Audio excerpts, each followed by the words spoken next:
Hello, voice Audible है सभी को? बताएंगे?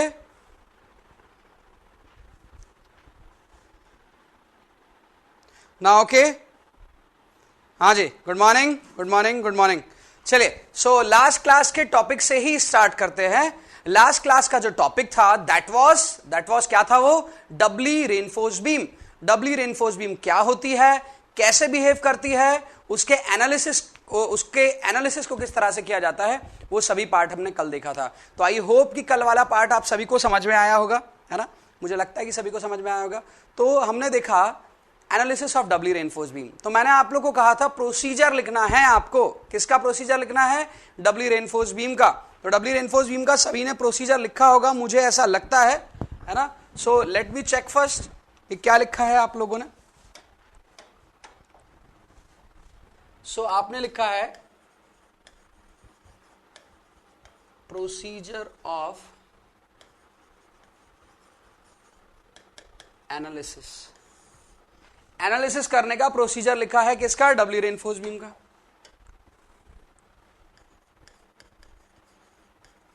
स्टेप 1 थी आपके पास पर क्या? Calculation of limiting depth of neutral axis. ये था आपके पास पर। कैसे निकाला आपने इसको?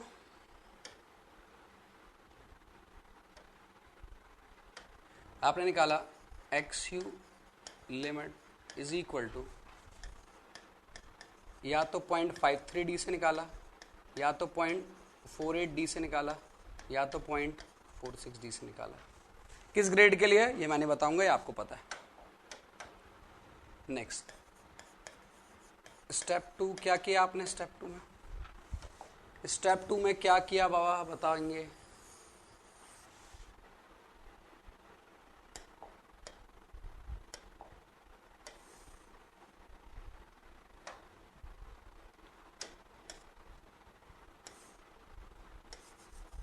कैलकुलेशन किसका किया? Actual depth of neutral axis. Actual depth of neutral axis निकाला आपने, कितना आया भैया? सर वो आपने कंप्रेशन इक्वल टू टेंशन लिखा था। कंप्रेशन में 2 फोर्स थे सर, टेंशन में भी 2 फोर्स थे, रेजिस्टिंग फोर्स। फिर आपने क्या किया? Compression force 1 is equal to tension force 1 + 2 minus C2 कर दिया। कंप्रेशन फोर्स 1 लिखा आपने 0.36 FCK BXU। टेंशन फोर्स लिखा 0.87 FI AST1। ये क्या हुआ टेंशन फोर्स 1 में? टेंशन फोर्स 2 क्या हुआ? 0.87 FI AST2। दोनों में से 0.87 FI को कॉमन ले लिया तो बच क्या गया? AST1 + AST2। फिर माइनस है C2। सर इसको उधर क्यों लेकर गए? अरे भैया XU निकालना था, इसलिए सिंप्लीफाई कर रहा हूं, उसको उधर ही रहने दो यदि आपको समझ नहीं आ रहा है तो। C2 कितना था सर? C2 था आपके पास पर FSC into ASC minus 0.45 FCK ASC। निकालना क्या था आपको? आपको निकालना था XU निकाला तो XU कितना हो गया भाई? XU is equal to, same ये रिलेशन,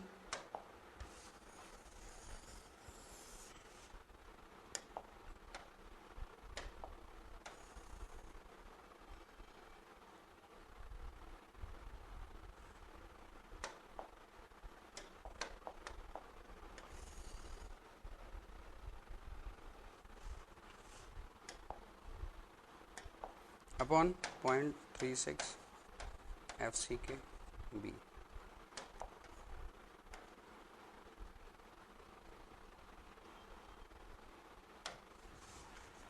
क्लियर है? ये हो गया आपके पास पर XU। निकाला होगा सभी ने XU, ठीक है?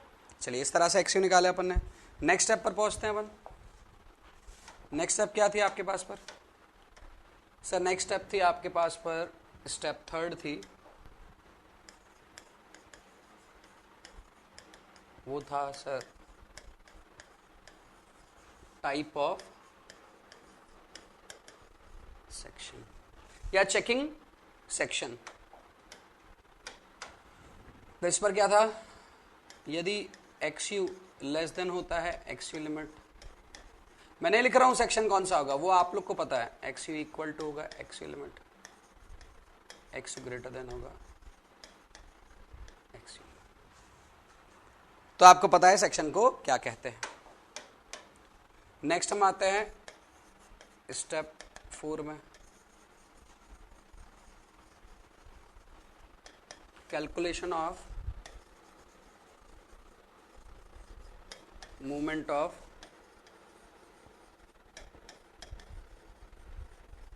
Resistance. Calculation of movement of resistance, movement of resistance को कैलकुलेट किया अपन ने। सो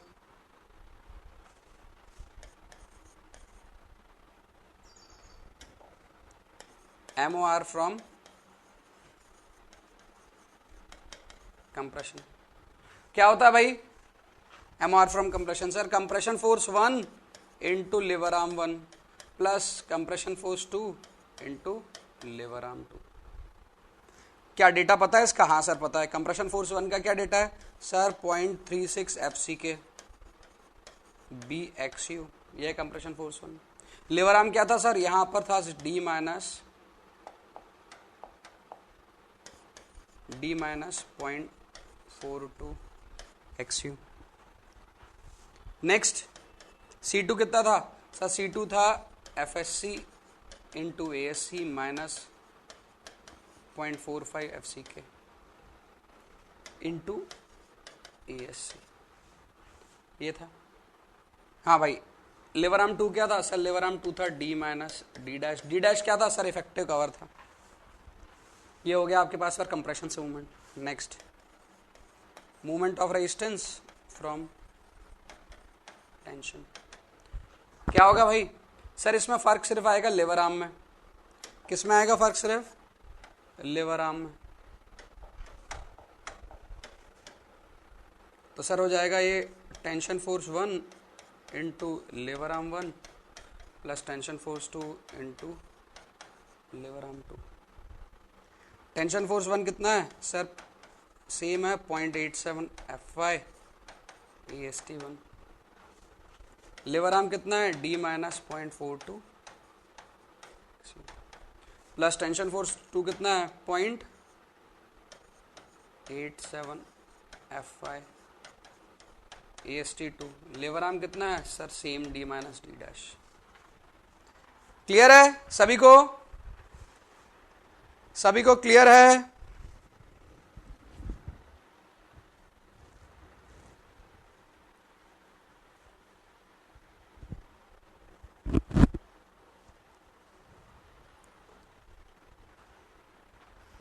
सभी को क्लियर है?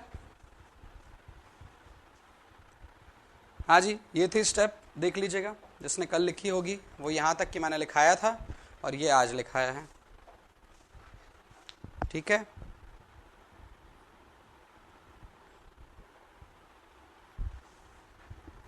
क्लियर है सभी को? बढ़े आगे।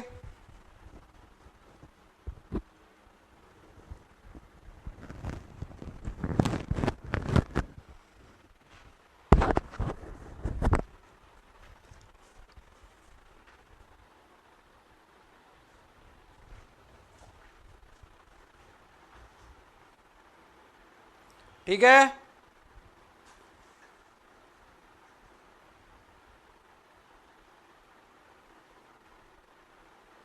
चलो आगे बढ़ते हैं।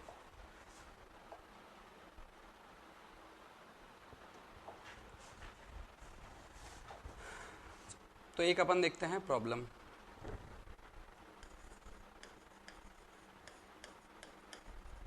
क्वेश्चन और यू कैन से एग्जाम्पल।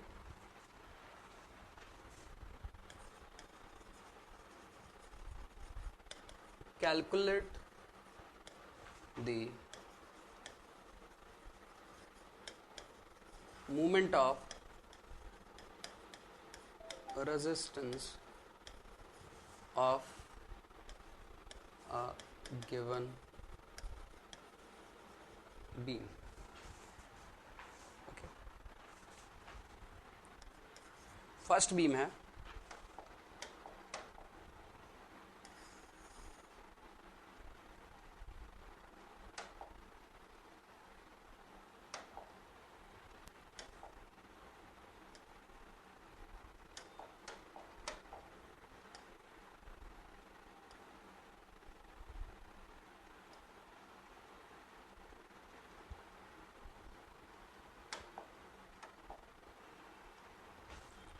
ये आपके पास पर 3 बार 16 के,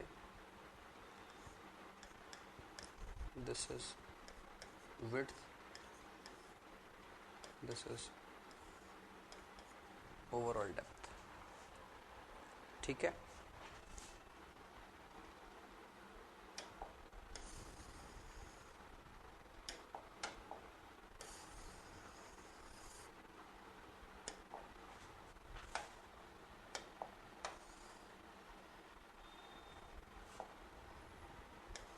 ये सेकंड बीम। कुछ कंडीशंस दी हुई है इसकी, वो है moderate exposure, Fe415 grade of steel,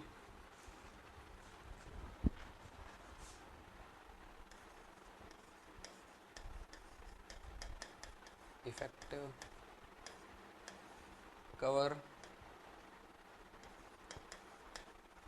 50 mm,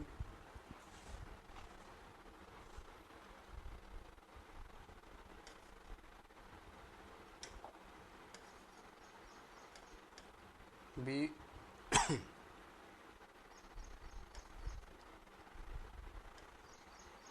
4 times of effective cover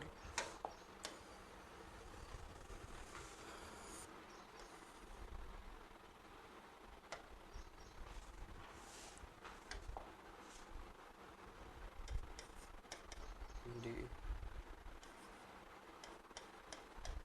2 times B।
यह है क्वेश्चन।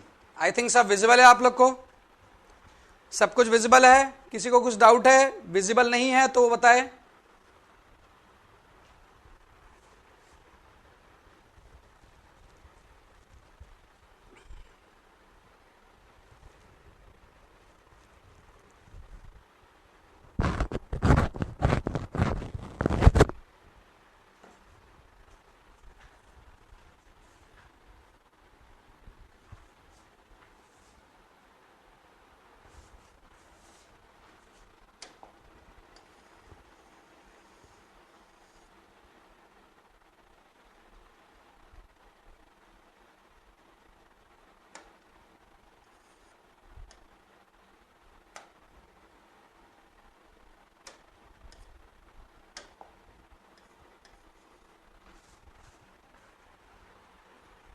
यहां पर भी सेम है, यहां पर भी सभी डिटेल्स सेम है।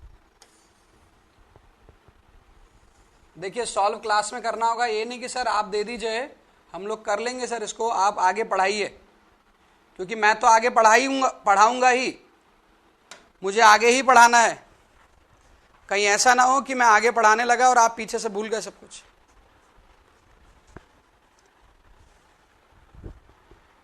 दिख रहा है सभी को? किसी को कुछ डाउट हो तो पूछ लीजिए। पहले पहला क्वेश्चन सॉल्व करना है, फिर दूसरा क्वेश्चन सॉल्व करना है, जल्दी जल्दी।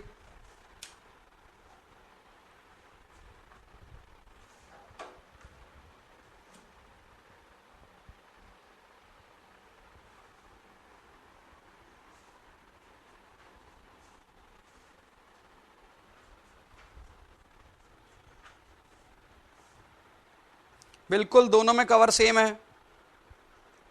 किसी को कुछ भी डाउट हो रहा है तो अभी कमेंट बॉक्स में लिखे, ये नहीं कि लास्ट में मैंने बताया नहीं। सब निकाल के रखो, दीपा सब कैलकुलेट करके रखो, जब मैं पूछता जाऊंगा ना तब बताते आना। अभी कमेंट बॉक्स में कुछ नहीं लिखना है, सॉल्व करना है, स्टार्ट करना है। डाउट है तो कमेंट बॉक्स पे लिखो, अदरवाइज अपना सॉल्व करो।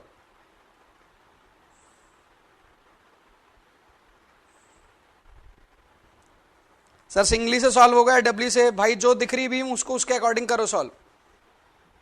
कुछ डेटा की कमी लगे तो बताओ।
हाँ जी सॉल्व कर रहे हैं।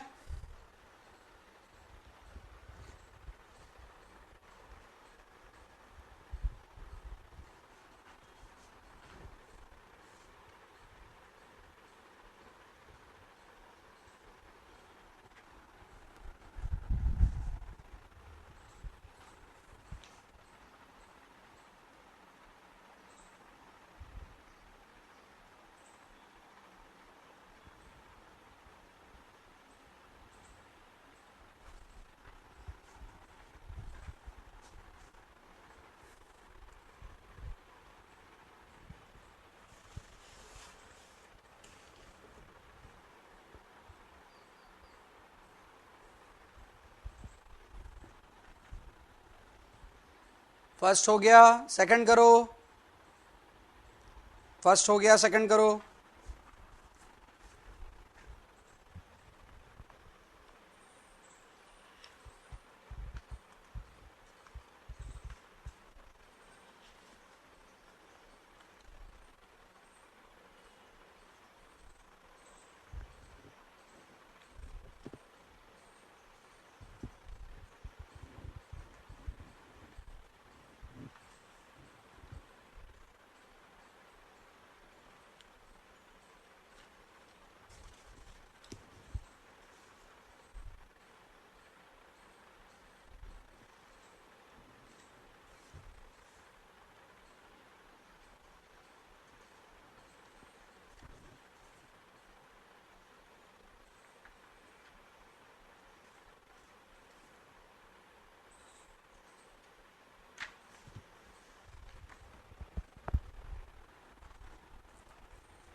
FC क्या नहीं मिल रहा है, सोचो कुछ है क्या, डेटा दिया हुआ क्या मिस्टर संदेव? आई थिंक आपको सब पता होगा।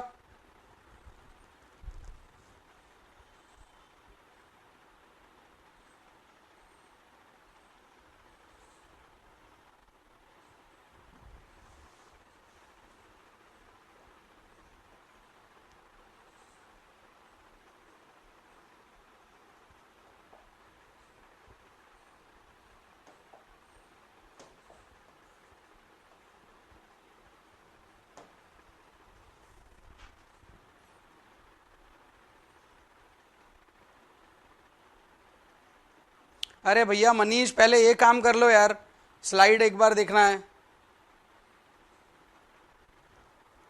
पहले ये सॉल्व करो दोनों।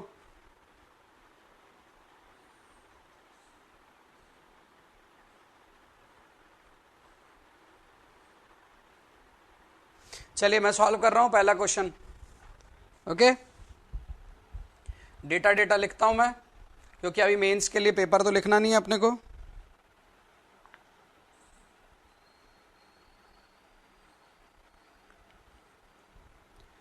चलिए एक एक कर देखते हैं।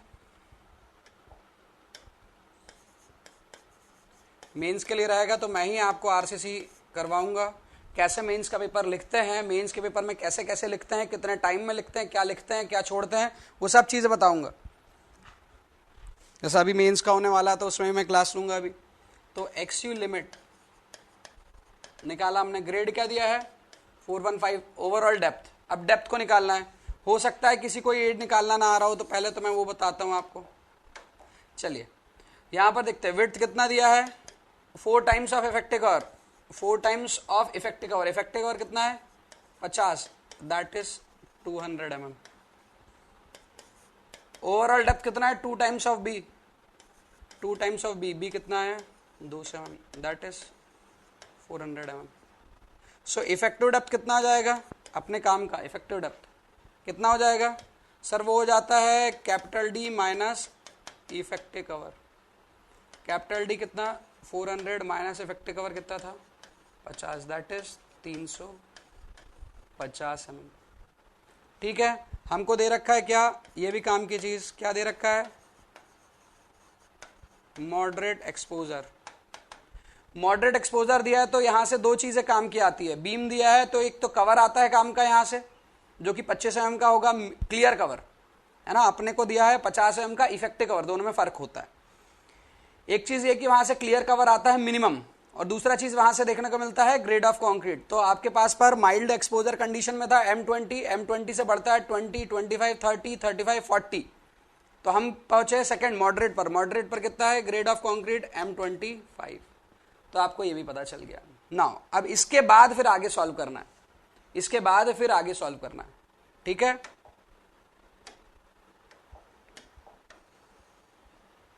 इसके बाद फिर आगे सॉल्व करना है। स्टेप 1 क्या निकाला, एक्स लिमिट कितना है 0.48 डी। क्यों? क्योंकि ग्रेड ऑफ कंक्रीट 415 है। 0.48 इंटू डी कितना है, डी हो गया आपके पास पर 350, मेरे ख्याल में आ जाएगा एक्स लिमिट हो जाएगा 168 mm। फिर आएगा x you, step 2। Step x you की वैल्यू कितनी हो गई सर? हो गई 0.87 FY AST upon 0.36 FCK B। सब डेटा रख दो, सब डेटा रख दो। FY दिया है, AST दिया है, FCK दिया है, B दिया है, सब रखते हैं तो वैल्यू आती है कितने बार दिया है, 3 बार 16 के,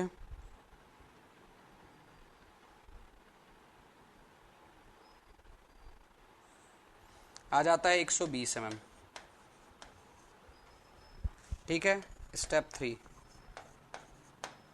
क्या बोलता है टाइप ऑफ सेक्शन? वो बोलता है XU is less than XU limit. Section क्या हो गया? Under enforce section. Next step 4, कहां से निकाल ली मूवमेंट? पहले कौन फेल कर रहा है? टेंशन कर रहा है, टेंशन से निकाल लो। सर आएगा कहीं से बराबर, हाँ बराबर ही आएगा। टेंशन का फॉर्मूला लिख के कंप्रेशन से आंसर निकाल के रख दो तो भी सही है। टेंशन का रिलेशन 0.87 FY AST। सर क्या बोला आपने कि टेंशन फेल हो रहा है, कैसे पता चला सर आपको टेंशन फेल हो रहा है? अरे भैया अंडर इन्फो सेक्शन है ना, तो टेंशन में पहले फेलियर आएगा कि नहीं आएगा? हाँ सर वो तो सही है। अब इसका डेटा रख दो यहाँ पर 0.87 FY AST 3 बार। डी कितना है भैया? सर 350 है, माइनस 0.42 इंटू 120। सॉल्व किया 0.87 इंटू 415 इंटू 600, 350 माइनस 0.42 तो 120,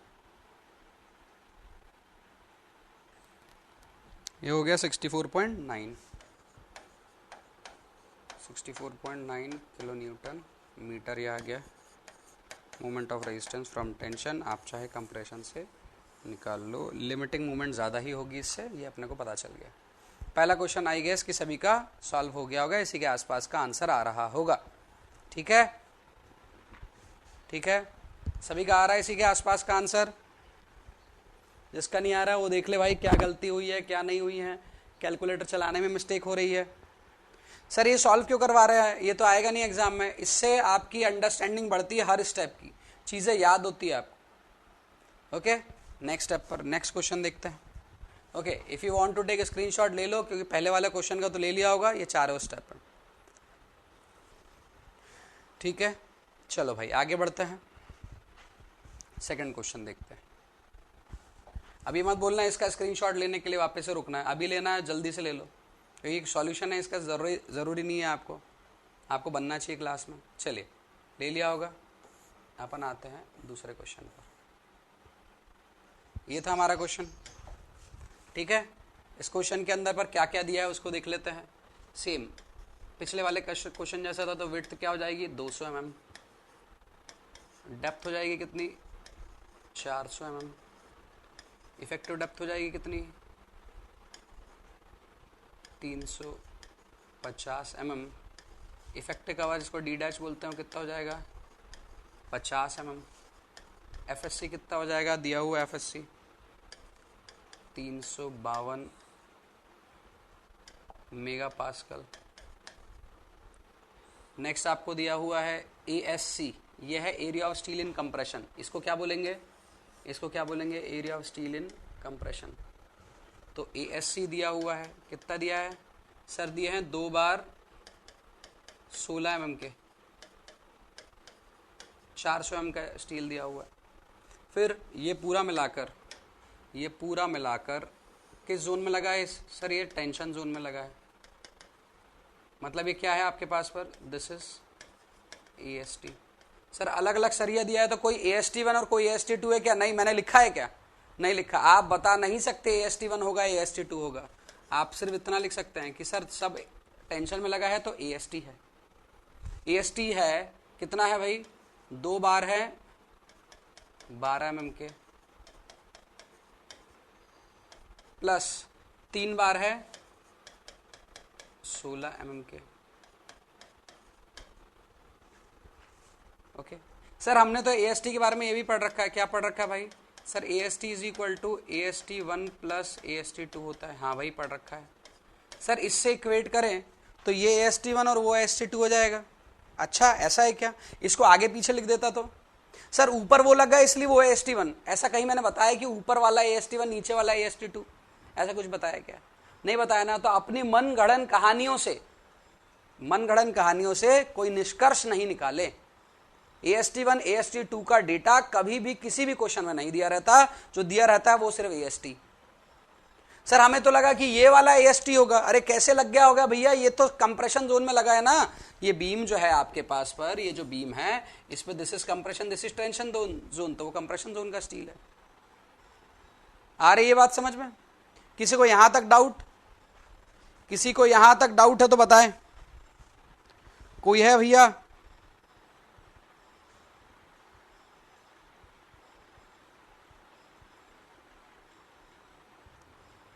कोई है जिसको यहां तक डाउट है?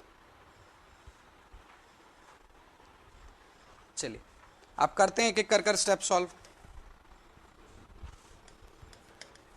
स्टेप 1, दोनों बीम के क्रॉस सेक्शन में कोई चेंज है? नहीं है सर। दोनों के ग्रेड ऑफ स्टील में कोई चेंज है? नहीं है सर। तो एक्सियल लिमिट दोनों बीम का कितना आएगा? सेम। निकालने की जरूरत है ही नहीं, दिमाग नहीं लगाना है, दोनों का डेटा सेम था, ये पता रहना चाहिए स्टेप 1 सेम होगी। ये तो अपन ने कहा कि नहीं सर हम तो कैलकुलेट कर कर एक बार चेक कर लेते ना सर, क्या बात है, चेक कर लेते। चेक करने का काम ना बाद में करना, अभी जरूरत नहीं है इसकी। स्टेप 2, स्टेप 2 में क्या निकालना है? एक्सयू निकालना है। एक्सयू का फॉर्मूला भी मैं आपको बताया था, C1 plus C2 is equal to T1 plus C2। लिख लो, C1 plus C2 is equal to T1 plus T2। सब डेटा को रखो। सर रट ले क्या इसको? किसको रट ले? सर ये जो आपने बताया था, क्या बताया था भाई मैंने? सर ये जो आपने बताया था, किधर गया भैया ये? सर ये जो सीधा सीधा ये फॉर्मूला था, इसको ही रट ले क्या?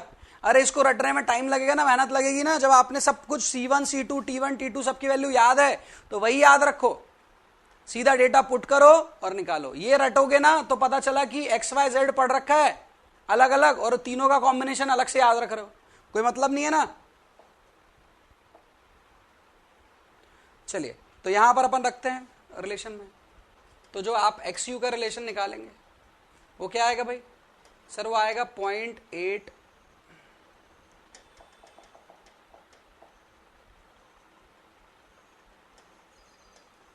XU हो जाएगा 0.87। FI कितना है? 415 सर, इंटू AST।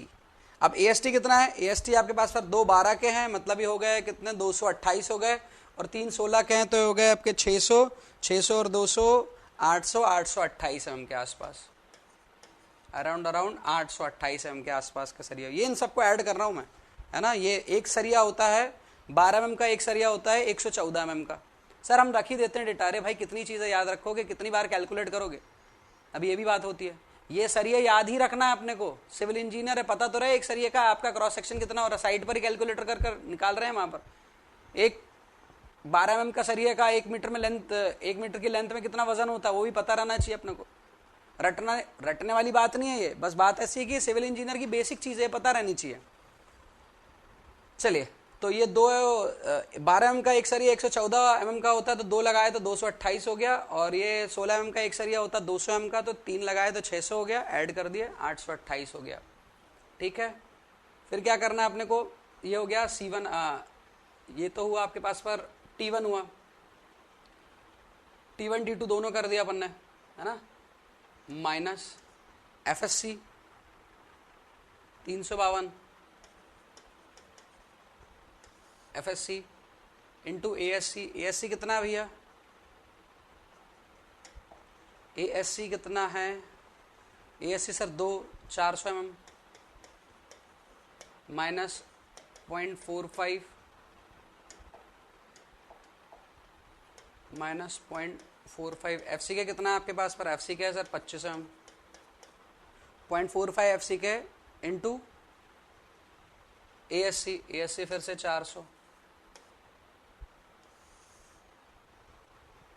0.36।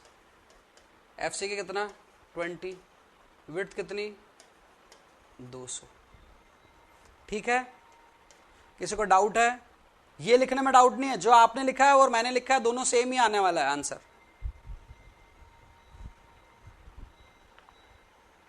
मैंने यहां पर जो है this is AST1 plus AST2 कर दिया।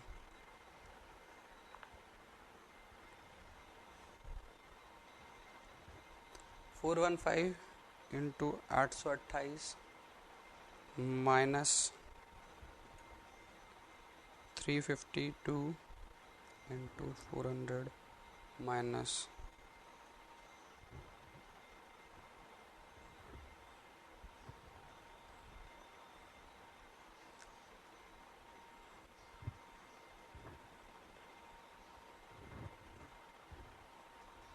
20 ग्रेड ऑफ कंक्रीट 20 नहीं 25 आएगा यहाँ, है ना।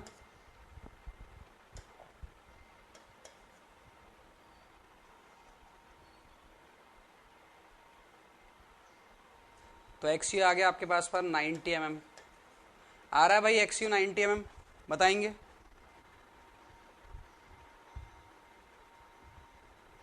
XU आ रहा है 90 mm आ रहा है सभी का? ठीक है सर, आ गया step 2।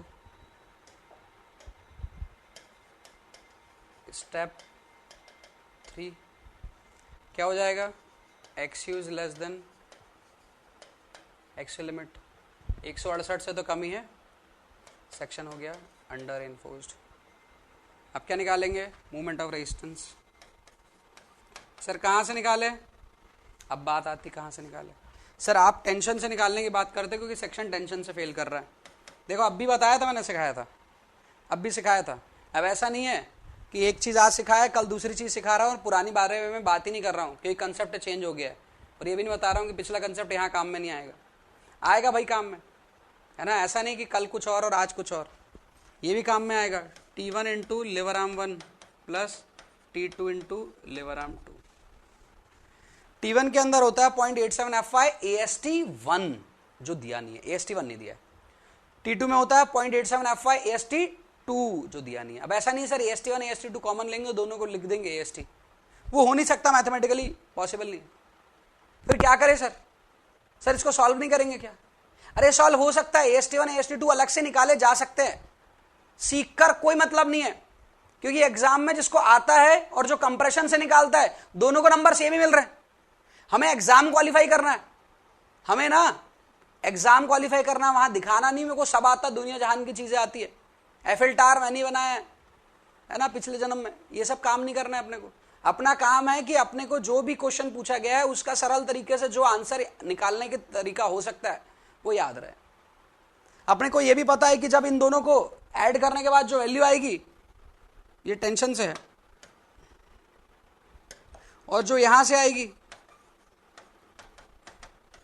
C1 into liver arm 1 plus C2 into liver arm 2, दोनों वैल्यू क्या आएगी? MOR टेंशन कंप्रेशन दोनों क्या होगा? सेम ही होगा ना। तो सर यहां क्यों नहीं निकाला? अरे भैया वहां भी निकाल लेते ना, मैंने मना थोड़ी ना किया था आपको, बोला था क्या नहीं निकालना है? बोला ही नहीं। आप चाहे उधर निकालो चाहे इधर निकालो, आप निकाल कहीं भी सकते थे, ठीक है। यहां पर निकालना है। कंप्रेशन फोर्स पता है आपको? अब ये नहीं करना कंप्रेशन फोर्स पता नहीं है सर, एक बार वो भी कर कर दिखा दो। कर तो मैं दूंगा, लेकिन बस यही है कि अपन फिर क्या करेंगे, MOR फ्रॉम कंप्रेशन। फॉर्मूला क्या हो गया sir? 0.36 FCK B XU D minus 0.42 XU। इसमें करेंगे प्लस, किसका प्लस करेंगे भाई? सर प्लस करेंगे FSC 350 है, 352 into ASC minus 0.45 FCK into ASC। Liver arm 350 minus 50। Solve कर ले, निकाल ले आंसर।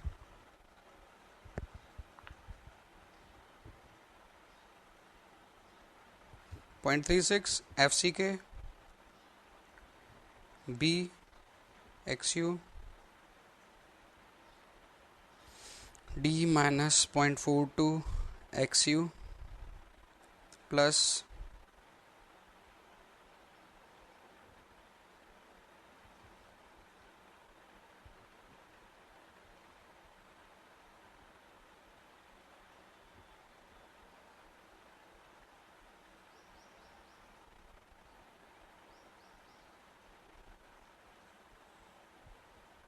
.46। आंसर जा रहा है 91.46 किलो न्यूटन मीटर। आ रहा है भाई सभी का? इसी के अराउंड 91 के आसपास, 91 92 के आसपास आ रहा है। एग्जैक्टली 0.46 आना जरूरी नहीं है, अराउंड 91 या 92 कुछ भी आएगा चलेगा। सर कंप्रेशन से 91 आ रहा है, टेंशन से 92। मुबारक हो भैया मनमोहन, मुबारक हो, अलग लेकर आ गए आप, आपको ही पता अलग आएगा नहीं। जो डेटा में वेरिएशन आया है 1 किलोन्यूटन मीटर का, दैट इज़ बिकॉज क्योंकि आपने हर वैल्यू को पॉइंट के बाद किस तरह से लिया है उसकी वजह से होगा। मैंने आपको बताया है कि वो कभी अलग नहीं होगा, because it is a concept, things will never change if you look it from top and from bottom.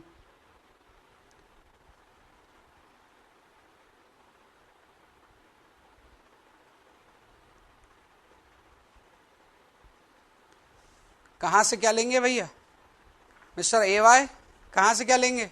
जहाँ से कैलकुलेट करना वहाँ से कैलकुलेट करो। कोई आपकी कॉपी भी चेक करेगा ना तो भी गलत नहीं करेगा, कोई आपकी कॉपी भी चेक करेगा तो भी गलत नहीं करेगा, क्योंकि व्हाट दे वांट आंसर। ये तरीका गलत है, कोई कह नहीं सकता, क्योंकि आपको पता है कंसेप्ट बोलता है कि यदि कंप्रेशन जोन से निकालो टेंशन जोन से निकालो बात बराबर है।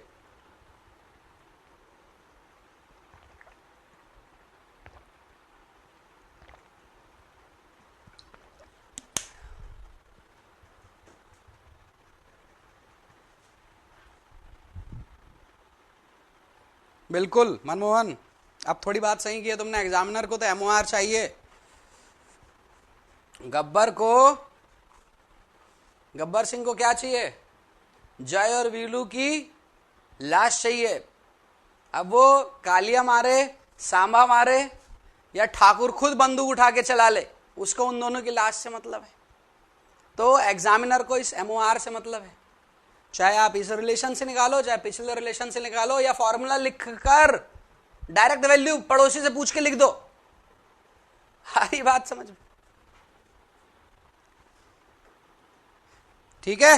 चलिए, तो मुझे लगता है कि ये वाला पार्ट आपको समझ में आएगा कैलकुलेशन का। कैलकुलेशंस करने से क्या होता है, हमारे दिमाग में जितने भी, यदि मैं बात करूं एनालिटिकल सोचने की क्षमता है, वो अर्थमेटिकल ऑपरेशन से इंक्रीज होती है। This is a scientifical research.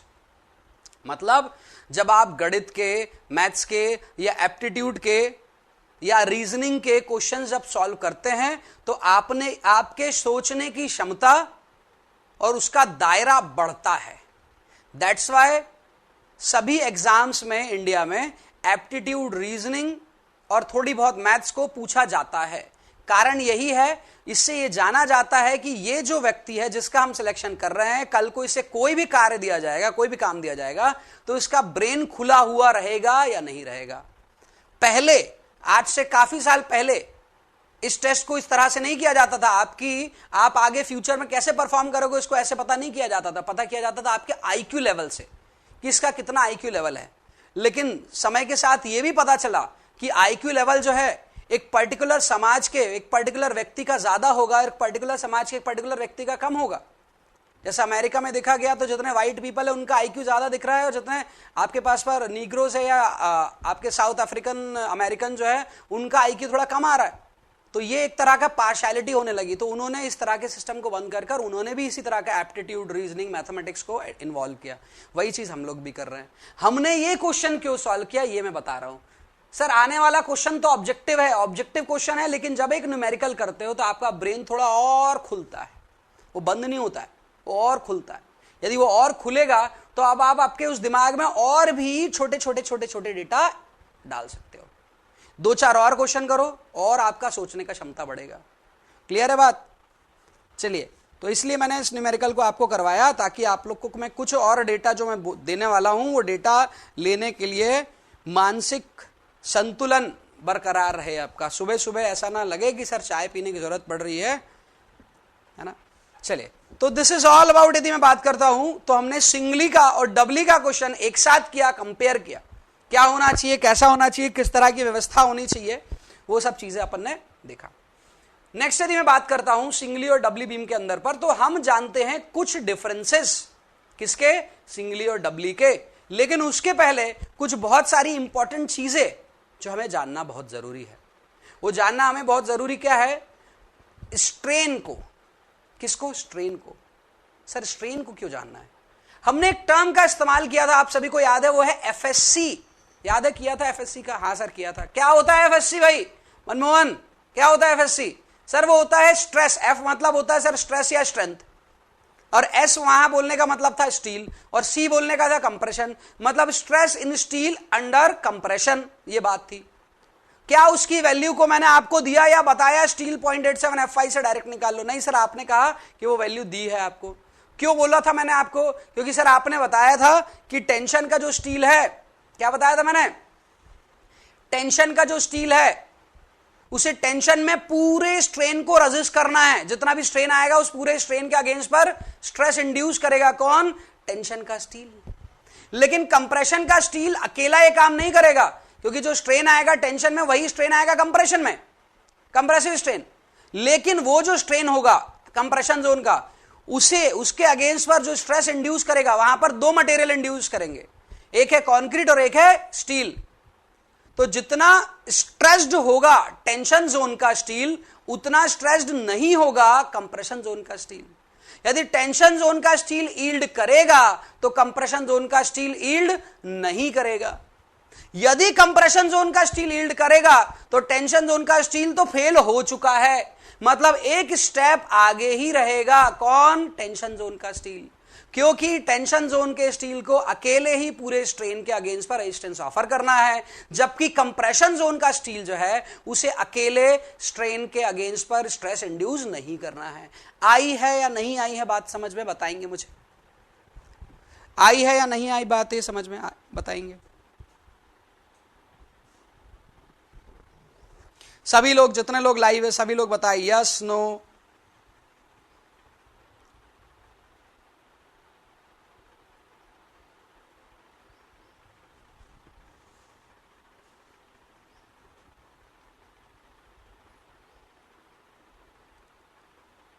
हाँ भाई महेश्वरी, ये टॉपिक तो पहले ही समझा दिया आपने, बिल्कुल समझा दिया। वो समझाए हुए टॉपिक को ही अपन यहां लेकर आए हैं, क्योंकि अपन ना कुछ और बात कर रहे हैं और उसी टॉपिक पर बात कर रहे हैं। तो जब अपन बात करते हैं, सुदीप भाई बात समझो, अपन ने क्या बात किया था? अपन ने ये बात किया था कि सर टेंशन जोन का स्टील जो है उसमें स्ट्रेन आएगा कम, आएगा कम नहीं सर, टेंशन जोन के स्टील में स्ट्रेन आएगा ज्यादा, कंप्रेशन में आएगा कम। ये बात कर ली थी, वही चीज मैंने अभी डिस्कस किया। सर कम आएगा, कितना आएगा? टेंशन को तो पता है कितना आता है, कितना पता है भैया टेंशन का? सर रेट सर टेंशन का पता है ना अपने को, कितना पता है? 0.002 प्लस 0.87 F5 अपॉन ES, इतना आता है क्या? ये कौन सी बात हो गई टेंशन की? तो कंप्रेशन में कितना आता है? सर कंप्रेशन में भी इतना आएगा। अरे भाई ये तो यील्डिंग है ना, ये जो है आपके पास पर, this is yielding strain.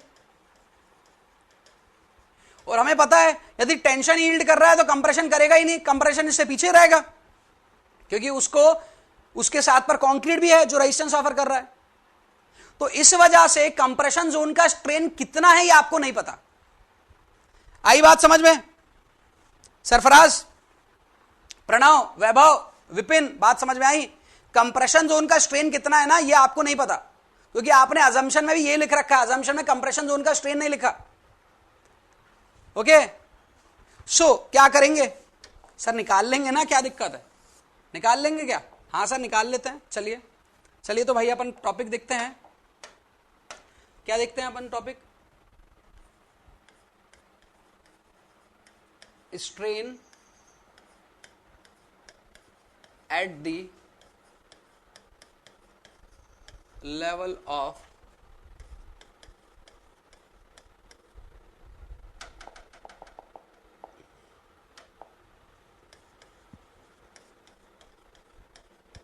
compression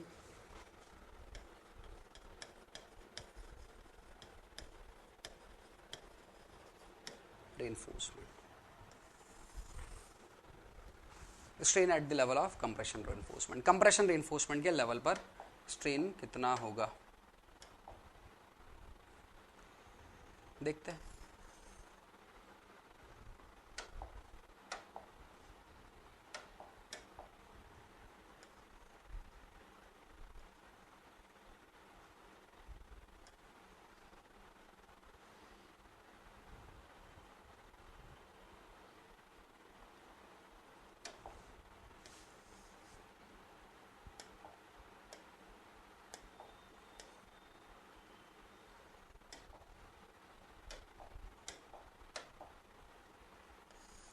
this is the level of tension steel, this is the level of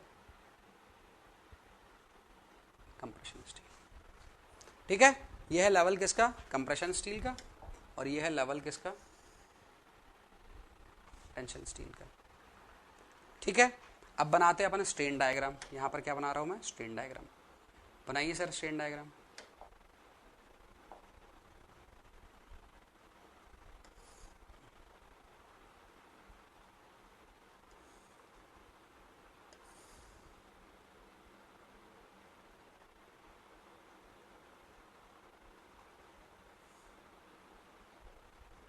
ये बना स्ट्रेन डायग्राम। ठीक है,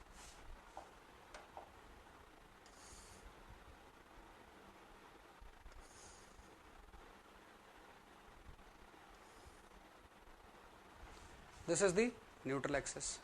ठीक है, ये हो गया न्यूट्रल एक्सिस।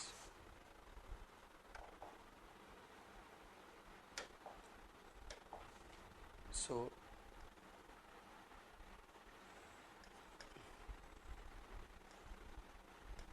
ये हो गया न्यूट्रल एक्सिस।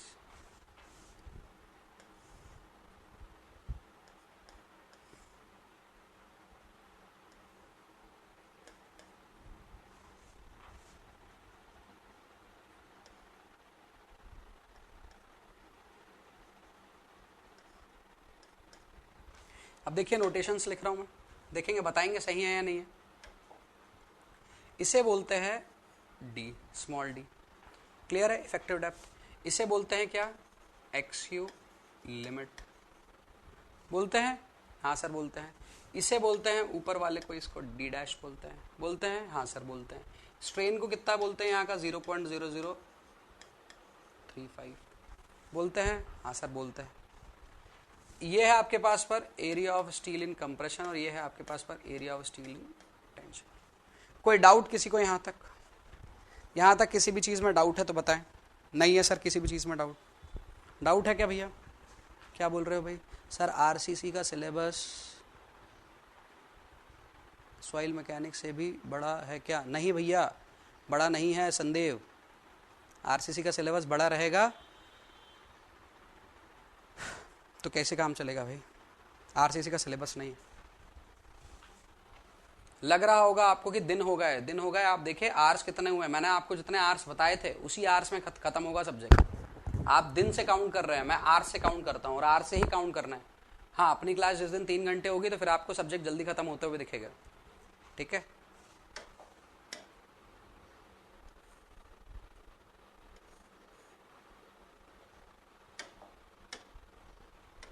ठीक है, चलिए अभी यहां पर अपन बात करते हैं। यदि किसी ने कहा कि यहां पर स्ट्रेन 0.002 है तो मैं आपको पहले बता दूं कि यह है स्ट्रेस डायग्राम। यदि आपको ऐसा लग रहा है कि सर वो तो होगा, उतना ही होगा,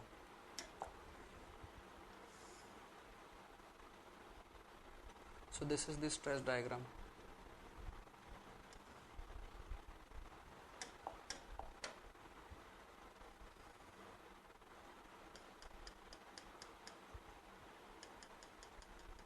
इस लेवल पर स्ट्रेन है 0.002, ऊपर पर नहीं है, ऊपर पर और कम है या ज्यादा है? सर ज्यादा है ना सर, ऊपर जाओगे तो स्ट्रेन बढ़ेगा ना सर, कम कहाँ होगा, बढ़ेगा। अच्छा बढ़ेगा क्या?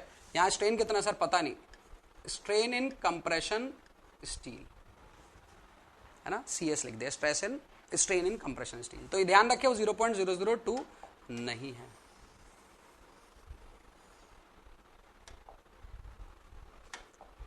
ओके, चलिए इसमें नोटेशंस लिखता हूं मैं। क्या नोटेशन सर? यहां पर ये पॉइंट्स है अपने, इनको ट्रायंगल को अपन समझते हैं। ये ट्रायंगल है आपके पास पर,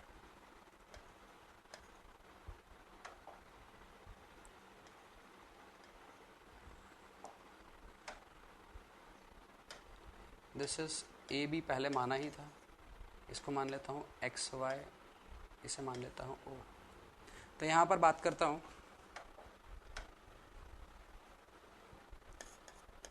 इन ट्रायंगल AOB एंड XOY। क्या लिख सकते हैं अपन? AB upon AO is equal to XY upon XO। ठीक है, लिख सकते हैं, हाँ सर लिख सकते हैं। AB क्या है आपके पास पर 0.0035। AO क्या है, AO क्या है XU लिमिट है। XY क्या है सर पता नहीं, strain in compression steel. XO क्या है सर, टोटल एक्सयू लिमिट में से क्या माइनस कर दिया, एक्सयू लिमिट माइनस D डैश। ठीक है, इसको सॉल्व सिंप्लीफाई किया तो स्ट्रेन इन कंप्रेशन स्टील कितना हो गया आपके पास पर सर, वो हो गया 0.0035 X U limit minus D dash upon X U limit, और इसको लिखे तो स्ट्रेन इन कंप्रेशन स्टील हो गया 0.0035 1 minus D dash upon X U limit. Okay, so this is the strain at the level of compression reinforcement. Directly ये पूछा जाता है ऑप्शंस में देकर कि strain in the compression steel क्या होगा।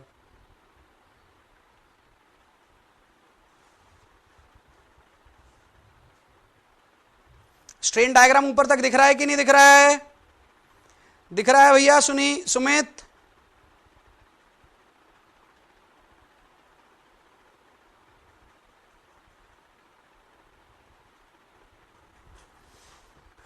दिख रहा है?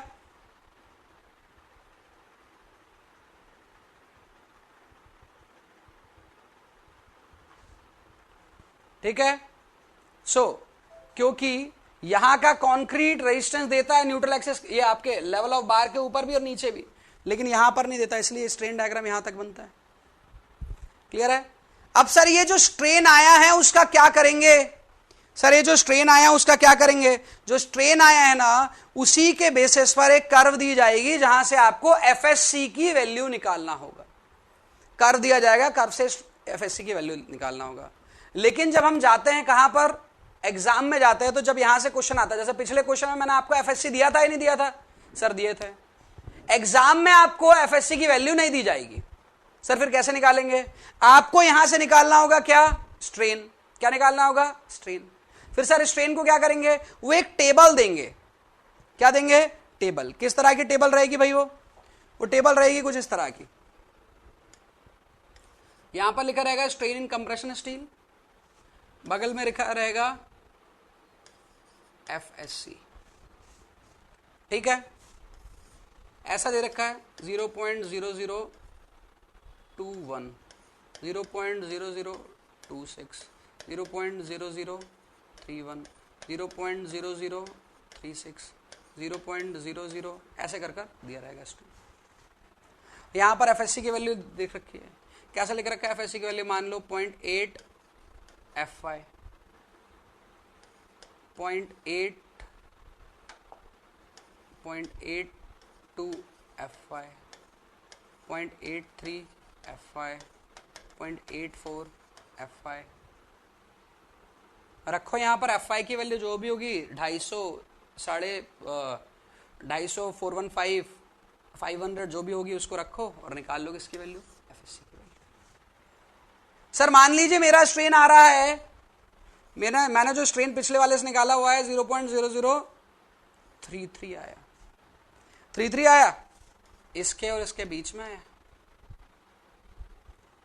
x1, x2, y1, y2। क्या निकाल लोगे इससे?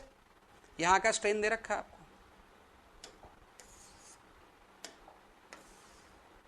ये स्ट्रेन दे रखा है आपको। क्या निकालना है? यहां का निकालना है आपको क्या? FY। निकाल लोगे किससे? इंटरपोलेशन से। क्लियर है सर? इंटरपोलेशन बताइए, वो कोई नहीं बताएगा ना, मैं बताने वाला हूं। इंटरपोलेशन आपको बनना चाहिए, इंटरपोलेशन आपको बनना ही चाहिए।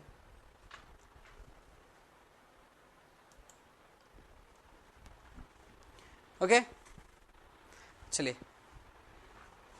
मुझे लगता है कि ये वाला पार्ट आपको समझ आया होगा कि स्ट्रेन कैसे निकालेंगे और स्ट्रेन के साथ आगे कैसे बढ़ेंगे। तो सर ये जो आप बता रहे हो कौन से एग्जाम में काम आएगा?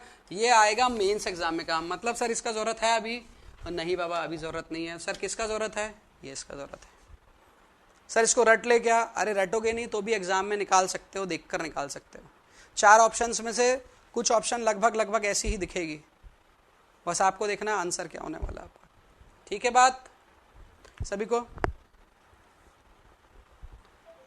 क्लियर है? ओके चलिए, एक और चीज जो आपको यहां से याद रखना, नोट क्या याद रखना है? FSC is always less than, किससे कम रहेगा? 0.87 F5 से हमेशा क्या रहेगा? कम रहेगा। कंप्रेशन स्टील में जो स्ट्रेस आएगा वो टेंशन जोन के यील्डिंग स्ट्रेस से हमेशा कम होगा।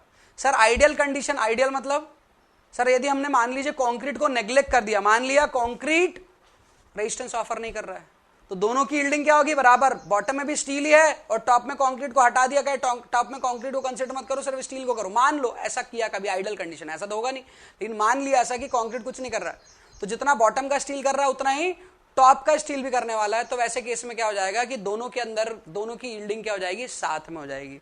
दोनों की यील्डिंग हो जाएगी साथ में। क्लियर है? तो वैसे तो होगा ये ही, बगल में लिख रहा हूं,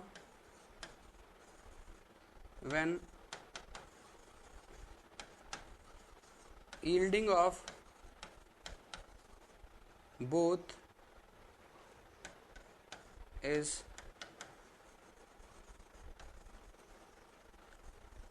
simultaneously,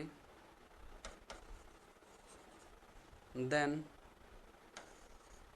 FSC equal to 0.87 F5। Okay, screenshot ले लीजिए उसका।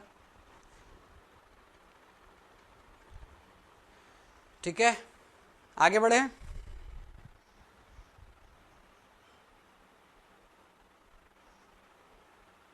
चलो आगे बढ़ते हैं। अब बात करते हैं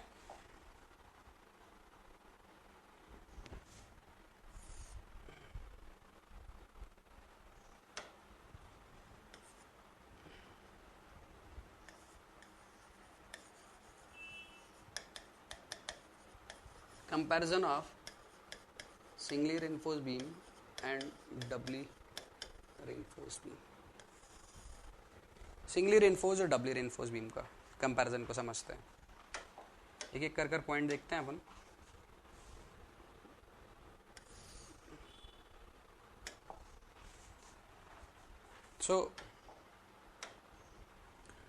पहला पॉइंट के बारे में बात करते हैं, वो ये है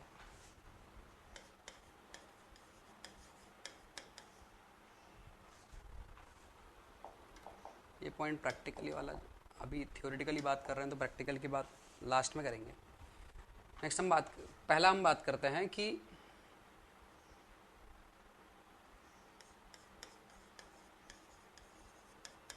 the resistance of doubly beam is more in similar condition। Similar condition मतलब यदि क्रॉस सेक्शन सेम है, बीम का ग्रेड ऑफ मटेरियल सेम है, और उसी में यदि सेम लोडिंग भी सेम है, और उसी में यदि आपके पास पर सिंगली की जगह आप डबली बनाते तो डबली का रेजिस्टेंस ज्यादा मिलेगा। ये चीज आपको ध्यान में रखना है, ठीक है? क्योंकि डबली में क्या होता है, ध्यान से देख लो यदि आपको समझना है तो। ये है सिंगली, ये है डबली, सेम साइज की, ठीक है? इसमें लगा हुआ है 3 सरिया, इसमें भी लगा हुआ है 3 सरिया, इसमें 2 सरिया ऊपर लगा हुआ है। यहां पर टॉप में कौन रेजिस्टेंस दे रहा है? कंक्रीट। यहां पर टॉप में कौन रेजिस्टेंस दे रहा है? Concrete plus steel. मतलब यहां टॉप का रेजिस्टेंस कितना होगा? मैक्सिमम रेजिस्टेंस कितना होगा? यदि 415 है 0.138 एफ सी के बी डी स्क्वायर। कौन देगा? कॉन्क्रीट। यहां कितना होगा? कॉन्क्रीट कितना देगा? 0.138 एफ सी के बी डी स्क्वायर प्लस हो जाएगा किसका? स्टील से मिलने वाला। प्लस हो जाएगा किससे? स्टील से मिलने वाला। तो यहां पर कंप्रेशन जोन में स्ट्रेंथ ज्यादा रहेगी। कंप्रेशन जोन में स्ट्रेंथ रहेगी मतलब कंप्रेशन जोन फेल नहीं करेगा। कंप्रेशन जोन फेल नहीं करेगा तो हमेशा यहां पर डक्टाइल फेलियर देखने को मिलेगा। ये डक्टाइल बिहेवियर ज्यादा बनाता है। कौन? Doubly reinforce beam. सो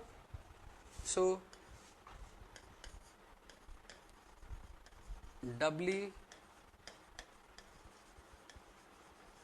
reinforced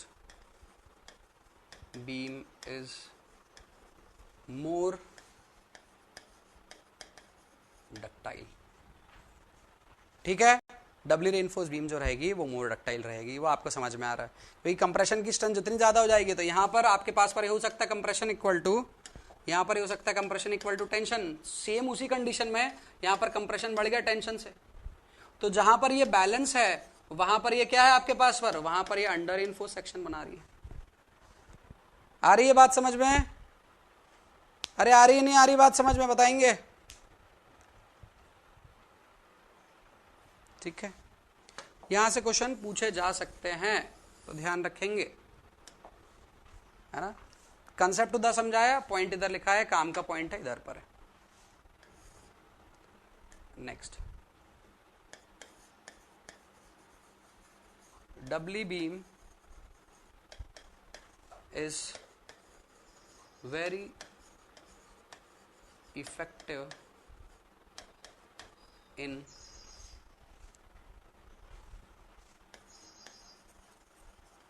sudden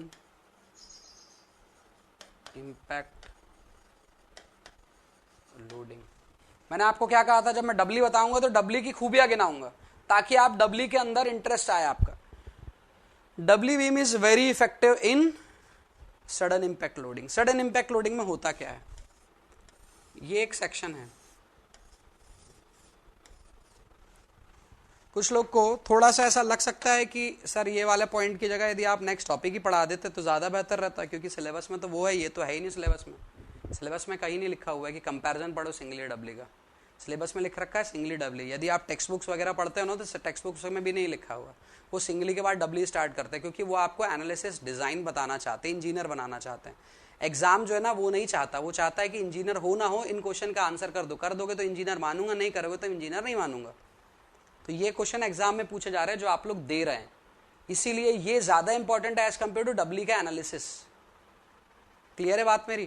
तो किसी को ऐसा लगे तो वो चाय वाय पीकर आ सकता है, जिसको लगे कि भैया ये वाला पार्ट तो उतना इंपॉर्टेंट मेरे को नहीं लग रहा क्योंकि टेक्स्ट बुक्स वगैरह में देखने को नहीं मिला है, वो क्वेश्चन सॉल्व करे खुद पता चल जाएगा। यहां पर अपन बात करते हैं तो यहां पर जैसे ही आपने क्या किया, आपने जैसे ही यहां पर एक सडन लोड लगा दिया, एक सडन लोड लगा दिया, जैसे ही आपने यहां पर क्या किया या एक सडन लोड लगाया, तो सडन लोड लगाने की वजह से देखने को मिलता है कि देखिए ग्रेजुअल लोड और सडन लोड में फर्क यही होता है। ग्रेजुअल लोड जो है ना वो बेंडिंग लेकर आएगा, यूनिफॉर्मली डिस्ट्रीब्यूटेड लोड जो है ना वो ग्रेजुअल लोड है, वो बेंडिंग लेकर आएगा। पॉइंट लोड भी यदि ग्रेजुअल है तो वो बेंडिंग लेकर आएगा, लेकिन वही पॉइंट लोड सडन लग जाएगा ना तो वो आपका एक क्रैक लेकर आएगा और यहां पर ऐसा क्रैक डेवलप कराएगा सरफेस पर। ये क्रैक बढ़ भी सकता है, ये क्रैक श्रिंकेज क्रैक के साथ मिलकर सेक्शन को दो पार्ट में तोड़ भी सकता है। तो इसीलिए यदि इस लेवल पर रेनफोर्समेंट रहेगा, क्योंकि हमें पता है, क्या पता है हमें? ये पता है कि बॉटम में तो रेनफोर्समेंट है ही, बॉटम में तो रेनफोर्समेंट है ही।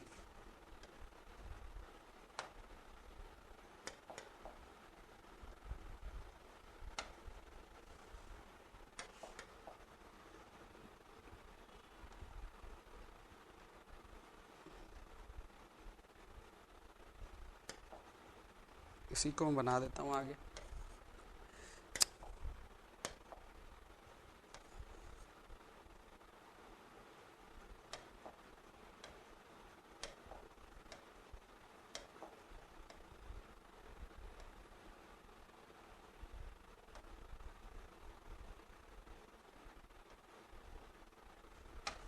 ये रेनफोर्समेंट लगे हुए हैं। लेकिन यदि टॉप में भी आपने रेनफोर्समेंट लगा दिया, टॉप में भी आपने क्या कर दिया, यदि आपने टॉप में भी रेनफोर्समेंट लगा दिया तो क्या होगा? टॉप में भी रेनफोर्समेंट लगाने से जो क्रैक है वो टॉप से बॉटम की तरफ नहीं आएगा। टॉप में रेनफोर्समेंट कौन सी बीम में लगा हुआ रहता है बाय डिफॉल्ट? थियोरेटिकली यदि बात करें तो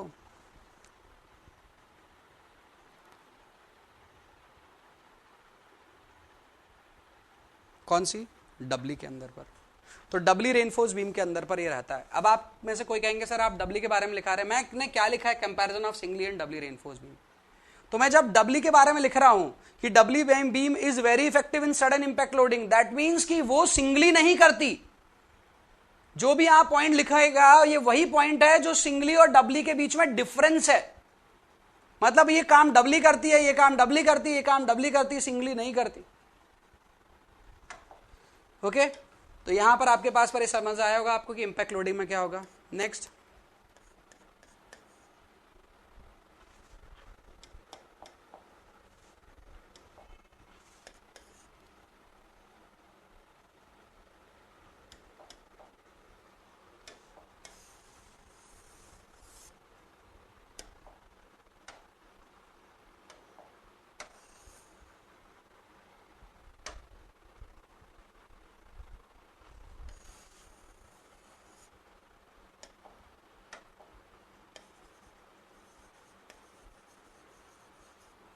रिवर्सल लोडिंग। अब ये रिवर्सल लोडिंग क्या होता है उसको देखो अभी थोड़ा। रिवर्सल लोडिंग क्या होता है थोड़ा सा ध्यान से देखो।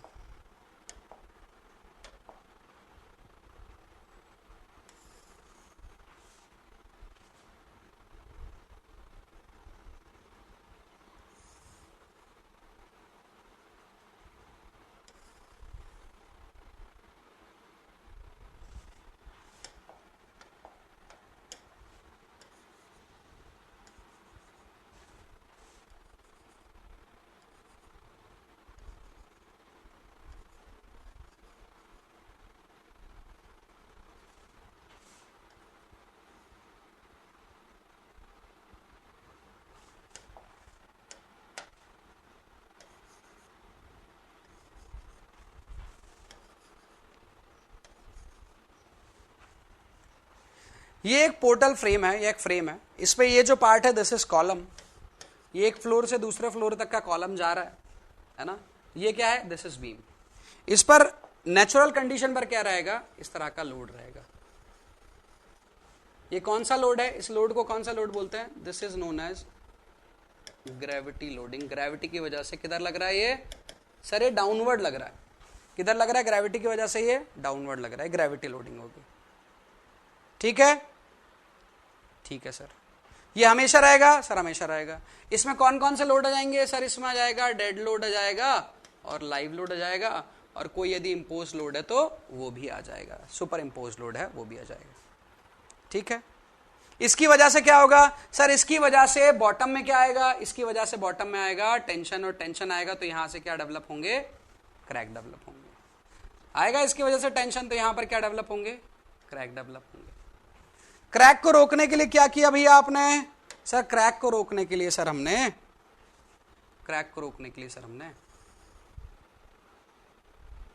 सरिया लगा दिया। सर क्रैक को रोकने के लिए हमने सरिया लगा दिया। सरिया जैसे ही लगाया आपने तो क्या देखने को मिला? सर सरिया जैसे ही लगाया तो देखने को मिला कि ये जो क्रैक है वो क्रैक नहीं बढ़ रहे हैं। क्रैक कैसे लगाया? सर आपने सरिया कैसे लगाया? क्रैक के परपेंडिकुलर लगाया। ठीक है, ये बढ़िया काम हो गया। लेकिन अब आया क्वेश्चन में क्या लिखा है? अब क्या आया? Reversal loading. सर क्या होता है रिवर्सल लोडिंग? रिवर्सल लोडिंग मतलब इस ग्रेविटी के रिवर्स डायरेक्शन से लोड आए। मतलब सर ये डाउनवर्ड एक्ट कर रहा है तो वो किधर करेगा? अपवर्ड करेगा। सर वो अपवर्ड कब करेगा? अपवर्ड की कंडीशन आती है जब कभी भी अर्थक्वेक की कंडीशन बनती है, उस केस में स्ट्रक्चर पर जो लोड लगता है वो अपवर्ड डायरेक्शन में लगता है। Because of the seismic wave structure जो रहता है वो ऊपर की तरफ पर ऐसा उठने की कोशिश करता है, फिर ऊपर की तरफ पर उठने की कोशिश करता है माइक्रोसेकंड के लिए, लेकिन कर तो रहा है। जब वो कर रहा है तो उस केस में क्या हुआ? जब वो कर रहा है सर उस केस में हुआ ये कि कि लोडिंग लग गई कैसी सर, उस केस में लोडिंग लग गई सर इस तरह की। कौन सी लोडिंग है ये sir? This is reversal loading, reversal loading. Sir इसको मैं अर्थक्वेक भी बोल सकता हूं क्या? बोल दो भाई।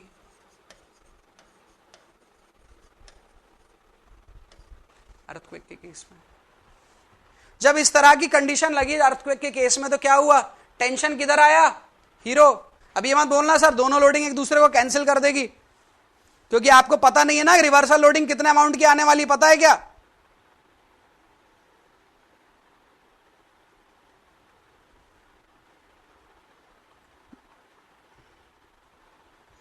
नहीं कर पाएगी, सही है ना? ठीक है, तो इस केस में टेंशन कहां आएगा सर? आएगा ऊपर। क्रैक कहां से बनेंगे सर? ऊपर से बनेंगे। क्रैक आएगा तो क्या होगा? बीम फेल कर जाएगी। लेकिन जब डबली बनाते हैं, जब कौन सी बीम बनाते हैं सर? जब डबली बीम बनाते हैं तो उस केस में सर टॉप में रेनफोर्समेंट रहता है, टॉप में रेनफोर्समेंट रहता है। यदि टॉप में रेनफोर्समेंट रहेगा तो वो क्रैक भी नीचे नहीं आएगा। आ रही है बात समझ में? आ रही है नहीं आ रही है बात समझ में?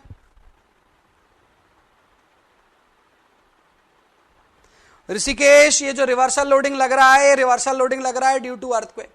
अर्थक्वेक में जब भी स्ट्रक्चर इस तरह से है आपका, ये इस तरह से एक स्ट्रक्चर लगा है, जैसे ही वेव आएगी तो वेव इसको ऊपर की तरफ पर भेजेगी, वेव इसको ऊपर की तरफ पर भेजेगी। माइक्रो सेकंड्स के लिए होगा, लेकिन it will shift the structure upward. ऐसा चीज और भी देखने को मिलता है अर्थक्वेक आए बगैर। यदि आप क्या करते हैं, यदि आप करते हैं प्लिंथ बीम को बनाते हैं और प्लिंथ बीम के नीचे सॉइल है ब्लैक कॉटन सॉइल है, तो प्लिंथ बीम के ऊपर बना देते हैं वॉल, तो वॉल का लोड लग रहा है डाउनवर्ड, और सॉइल जो प्लिंथ बीम के नीचे है वो है ब्लैक कॉटन है। जैसे उसके अंदर पर क्या आया? पानी, वाटर आया, तो वो क्या करेगी? स्वेल करेगी सर। स्वेल करेगी तो वो बीम को किधर भेजेगी? ऊपर। वो बीम को ऊपर भेज रही है। कितना भेजेगी सर? पता नहीं कितनी स्वेलिंग हो रही है उसकी। जितनी ज्यादा स्वेलिंग उतना ज्यादा अपलिफ्ट करेगी उसको, जितना ज्यादा अपलिफ्ट करेगी तो ऐसी रिवर्सल कंडीशन देखने को उसमें मिल जाएगी।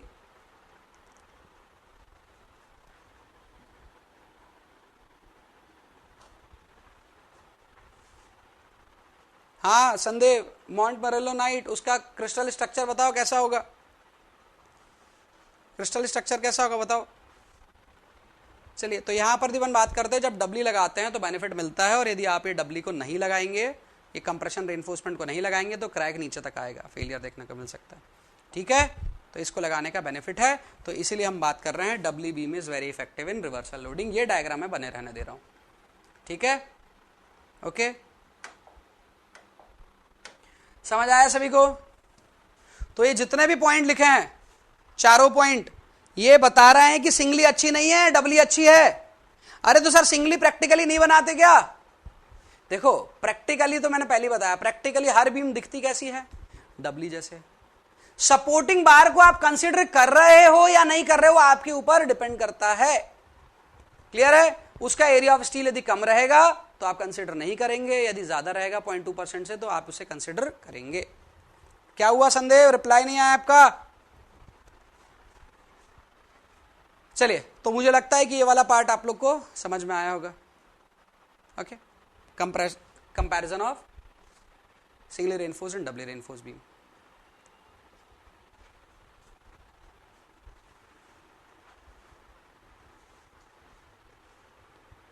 चलिए, so this is the you can say comparison of singly reinforced and doubly reinforced beam।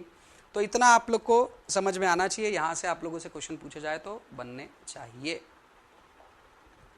ठीक है, चलिए कुछ क्वेश्चन सॉल्व करते हैं हम।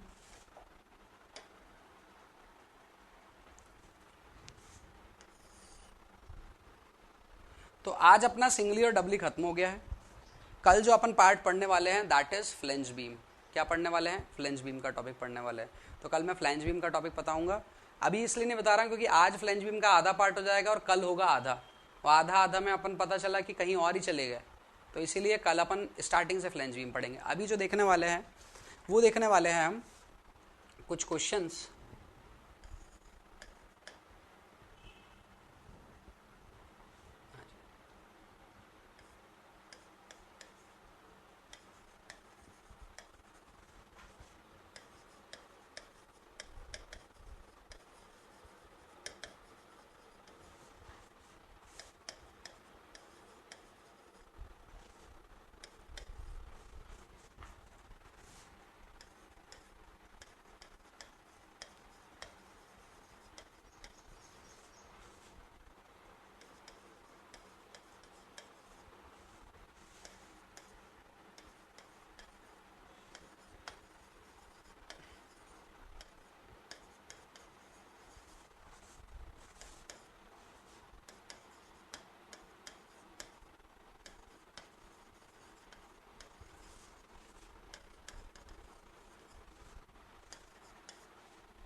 चलिए क्वेश्चन है आपके पास पर, 4 क्वेश्चन दिख रहे हैं, चारों क्वेश्चन के आंसर बताते जाइए आप लोग सभी लोग।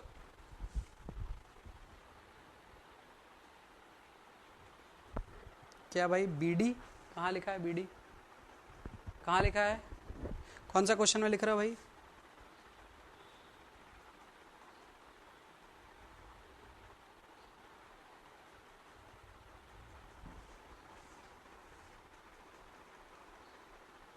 हाँ सॉल्व करें सभी लोग, एक एक कर कर नहीं लिखे। पहली बात, अब एक एक कर कर नहीं लिखे। 1 का ए है तो 1/a, B/a, C/a, D/a, ऐसे कर कर लिखे।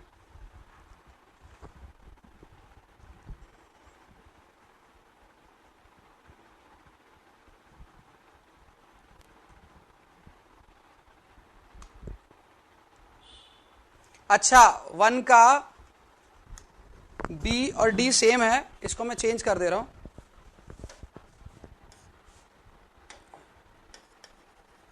ये कॉन्क्रीट है,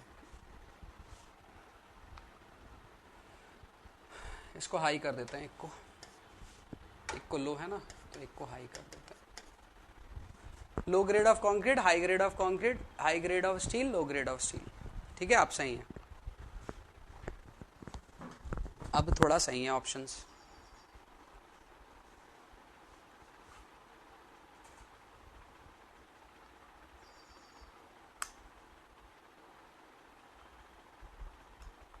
हाँ संदीप, विपिन, विनीत, दीपा, मनमोहन, सरफराज, जितेंद्र, सभी लोग बताते जाएं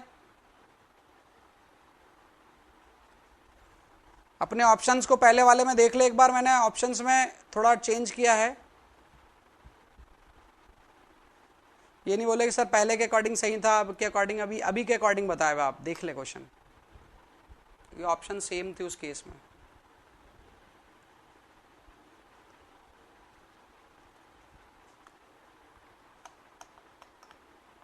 संदेव, आंसर क्या होगा भाई बताओ?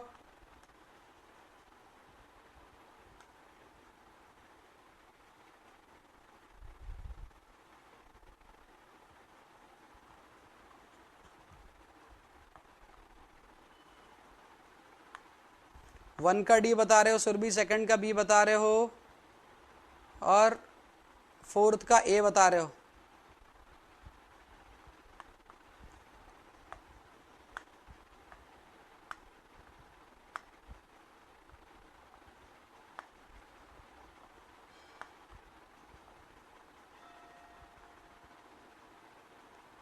मांगीलाल जी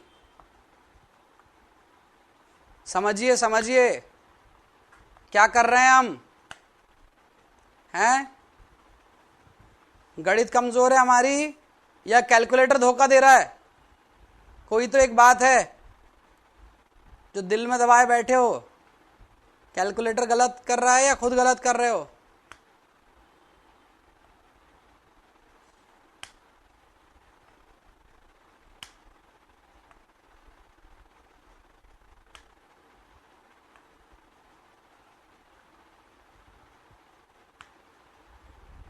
मनमोहन,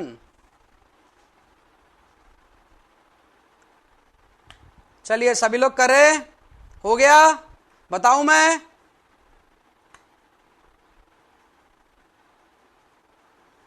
पवन, सही बात है, एकदम सही बात है।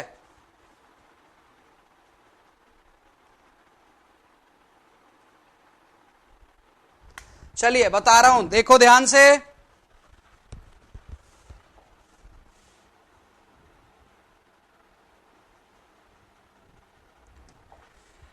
ठीक है, पहली बात तो मैं आप लोग को एक चीज बता दूं कि मैं जो भी क्वेश्चंस दे रहा हूं आप लोगों को, है ना, मैं जो भी क्वेश्चंस आप लोग को दे रहा हूं वो एग्जाम मैंने कंसीडर कर रखा है असिस्टेंट इंजीनियर या एसएससी जेई का टफ पेपर, है ना। इजी पेपर आएगा तो वो आप लोग को नोट्स के अंदर से क्वेश्चंस मिल जाएंगे। मैं असिस्टेंट इंजीनियर या फिर टफ पेपर यदि एसएससी जेई का आता है तो उसमें कैसे आ सकते हैं, उस तरह के क्वेश्चंस पूछने की कोशिश कर रहा हूं। टू द पॉइंट, सीधे सीधे डेटा वाले क्वेश्चन का हो गया टाइम खत्म। अब वाले क्वेश्चन मैं नहीं करवाऊंगा, वो आप लोग खुद करना है, डेटा वाले क्वेश्चन।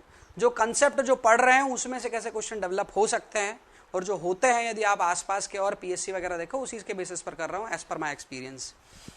यहां पर मैं बात करता हूं तो पहला क्वेश्चन बोल रहा है the beam in beam ductile failure is due to, तो पहली बात है डक्टाइल फेलियर स्टील की वजह से होता है, कंक्रीट की वजह से नहीं होता, तो आंसर ए और बी पहले गलत हो जाते हैं, ऑप्शन ए और बी पहले गलत हो जाते हैं।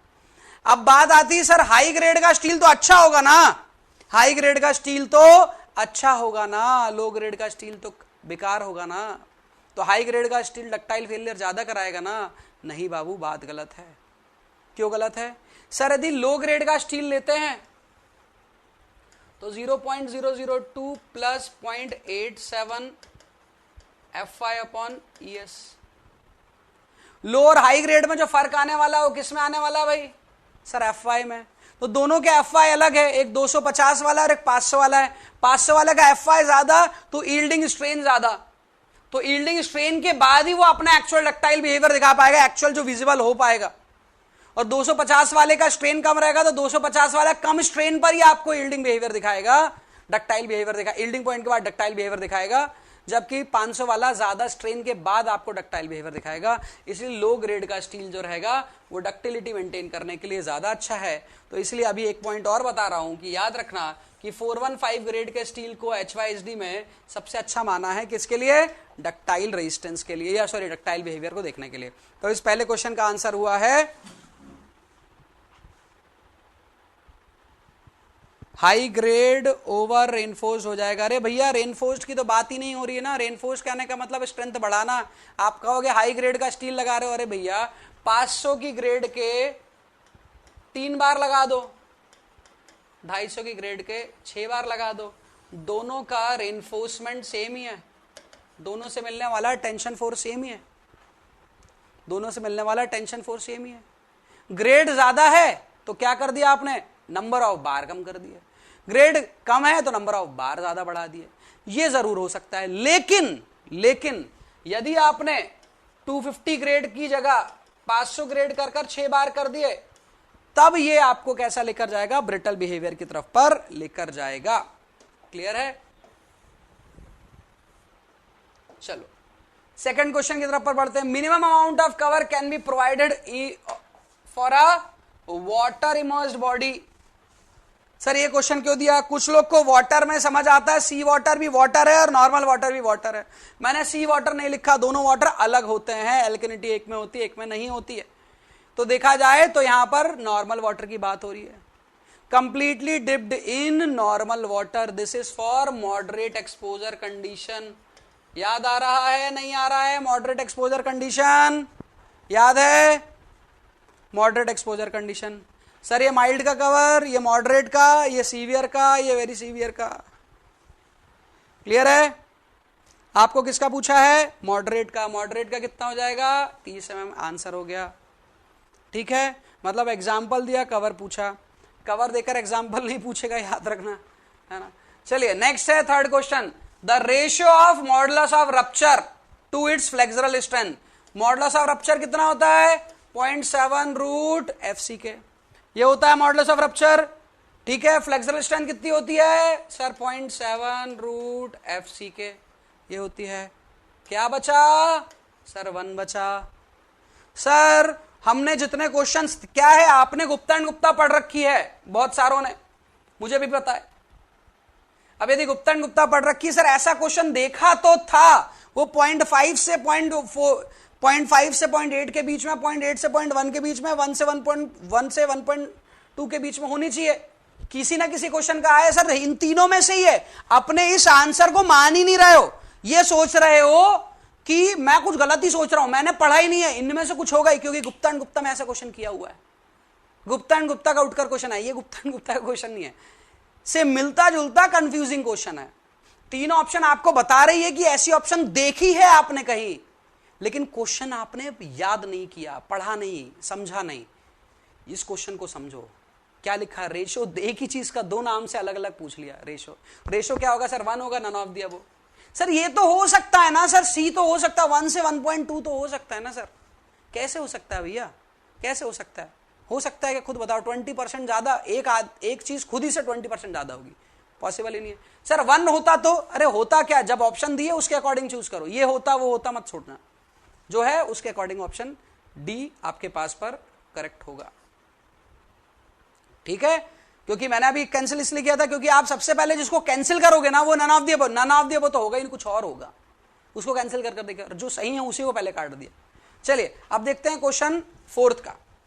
फोर्थ क्वेश्चन को देखते हैं, modulus of M25 concrete. Sir long term short term कुछ नहीं दिया तो मॉडुलस निकाल लो, कितना होता है भैया 25,000। सर कैसे निकाला आपने, अरे भैया 5000 रूट FC के 25 का रूट 5, सर 25,000 आ गया।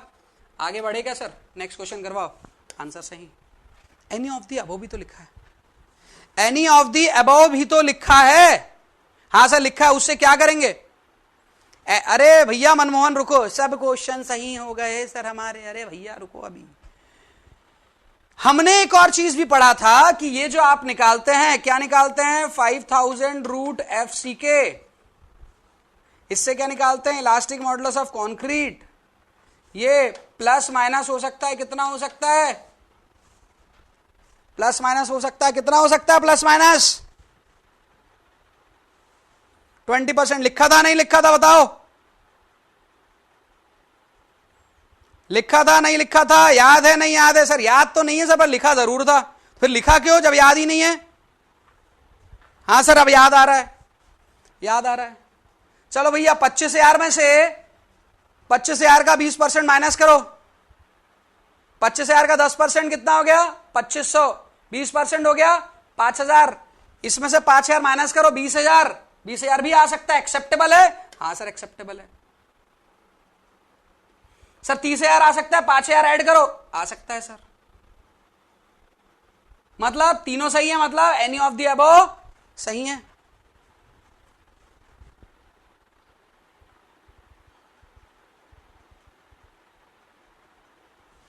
सर इसमें यदि ऑप्शन अलग होती तो, अभी सुनो मेरी बात, समझो मेरी बात, मैं क्या बोल रहा हूं आपको, जो ऑप्शन दिए ना उसके बेसिस पर बताओ। सर इसको दूसरा क्वेश्चन बनाओ, अरे क्यों बनाओ दूसरा क्वेश्चन, आज क्यों बनाओ, कल बनाऊंगा मैं, परसों बनाऊंगा क्वेश्चन, जब भूल जाओगे उस दिन बनाऊंगा, उस दिन पूछूंगा क्वेश्चन। ठीक है, समझ आया मनमोहन, अंकित, दीपा, सुरभि, वैभव, विपिन, सुमित, अंकित, ऋषिकेश, कुणाल, संदीप, सुदीप, विनीत,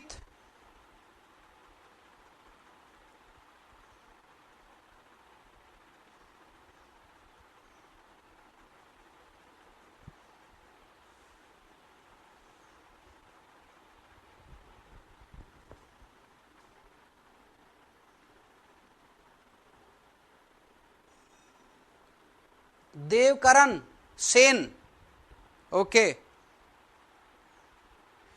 देवकरण, करण नाम रखेंगे आज से तुम्हारा, देवकरण। कर्ण, तुम कर्ण, तुमसे डरता था अर्जुन, हैं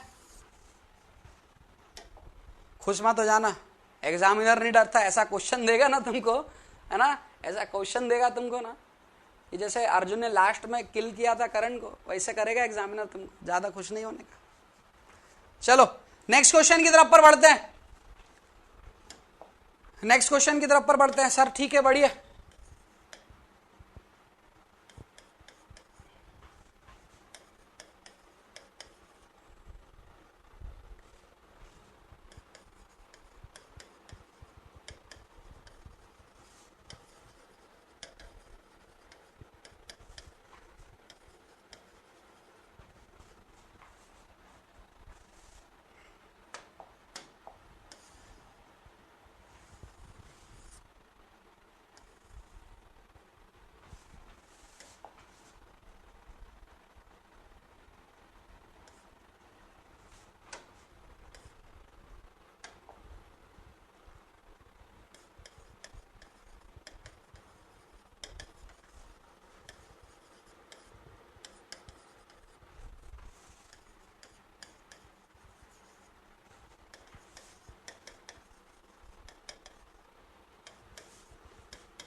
हाँ जी बताइए, चलिए देखिए क्वेश्चन।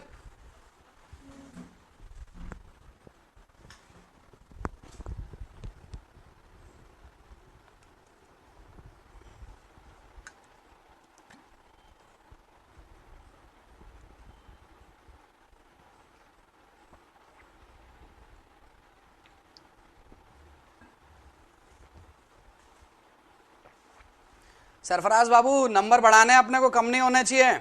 आज इतने चलेंगे, कल 4 में से 5 आने चाहिए, 4 भी नहीं आने चाहिए। दूसरे को पेपर के क्वेश्चन भी बने, अपने तो बने ही बने।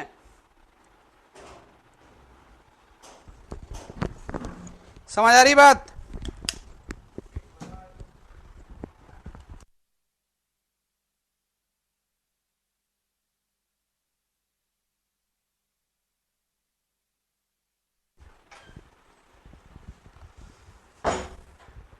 हाँ जी, समझ आ रहा है?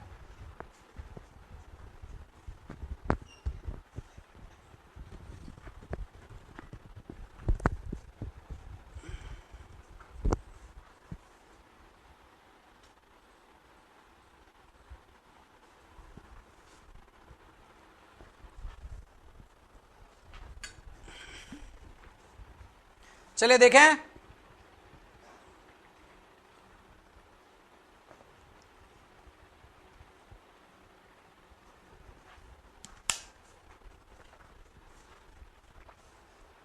कर लिए भाई सभी ने? बताऊं मैं?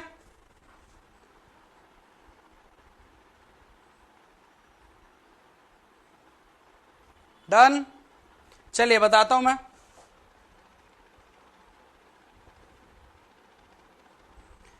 ठीक है, पहला क्वेश्चन देखते हैं। पहला क्वेश्चन क्या बोल रहा है? पहला क्वेश्चन बोल रहा है in singly reinforce beam the primary failure, क्या लिखा है? सिंगली रेनफोर्स बीम जो है ओवर इन्फोर्स्ड। ओवर इन्फोर्स्ड में पहले कौन फेल करता है? कंक्रीट। कहां से? कंप्रेशन जोन से। तो primary compression failure, primary compression failure. ठीक है,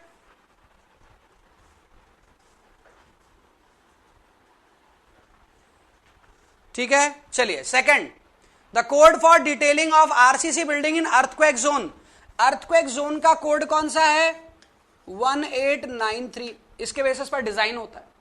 लेकिन क्या पूछा उसने? डिजाइन पूछा है, डिटेलिंग?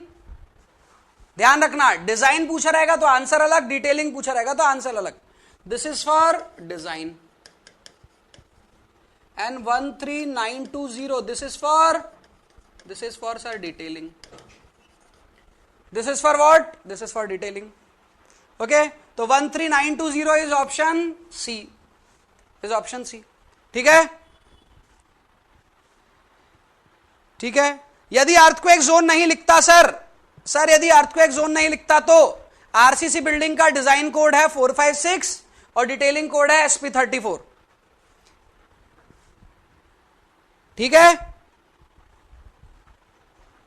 चलिए third question, material can be utilize up to serviceability. सिर्फ सर्विसिबिलिटी तक ही मटेरियल को यूज करना है। कौन सी मेथड में? एलएसएम में नहीं होता, डब्ल्यूएसएम में होता है, यूएलएम में भी नहीं होता। एलएसएम एंड डब्ल्यूएसएम का कॉम्बिनेशन भी गलत है। क्लियर है? पढ़ चुके हैं?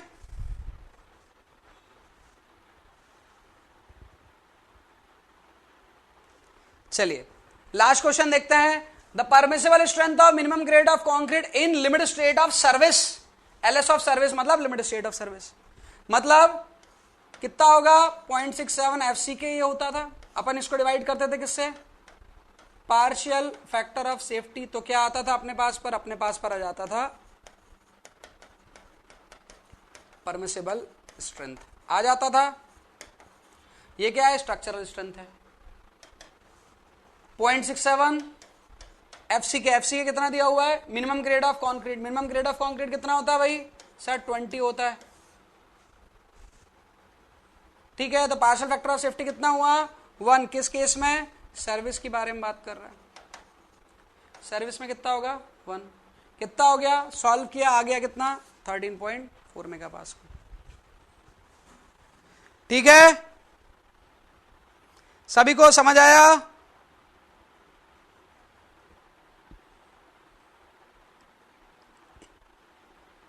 सभी को समझ आया?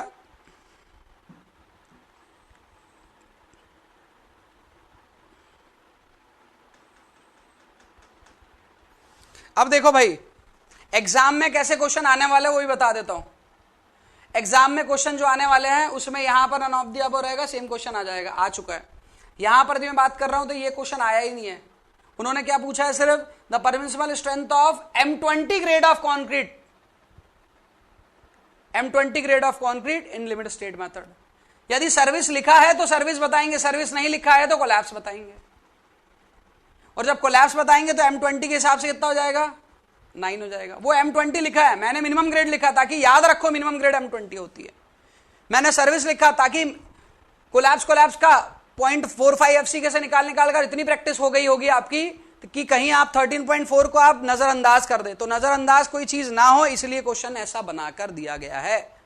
एग्जाम में चांसेस कम है, एग्जाम में सीधा सीधा क्वेश्चन है, आ चुका है क्या, the permissible strength of M20 grade of concrete in limit state method क्या होगा, 0.45 FCK, 0.45 FCK 9 मेगापास्कल आंसर है, आ चुका है। कई बार क्वेश्चन ये नहीं आया है, आ जाएगा ना तो घूमेंगे लोग, क्यों, क्योंकि सबको 0.45 FCK याद है, ये भूल चुके हैं 0.67 FCK, partial factor of safety 1 होता है, ये भूल चुके। क्लियर है बात, हाँ जी क्लियर है सभी को, क्लियर है। चलिए, मुझे लगता है कि क्वेश्चंस वगैरह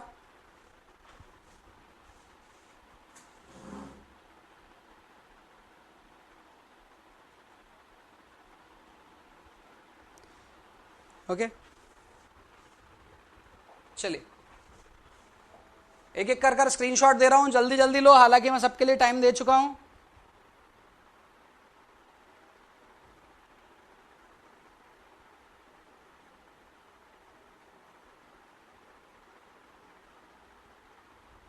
चलिए नेक्स्ट, ये तो कुछ है ही नहीं, नेक्स्ट थर्ड। चलिए स्क्रीनशॉट ले लिया। फोर्थ में क्वेश्चन दिया था मैंने, है ना, क्वेश्चन का स्क्रीनशॉट तो ले लिया होगा।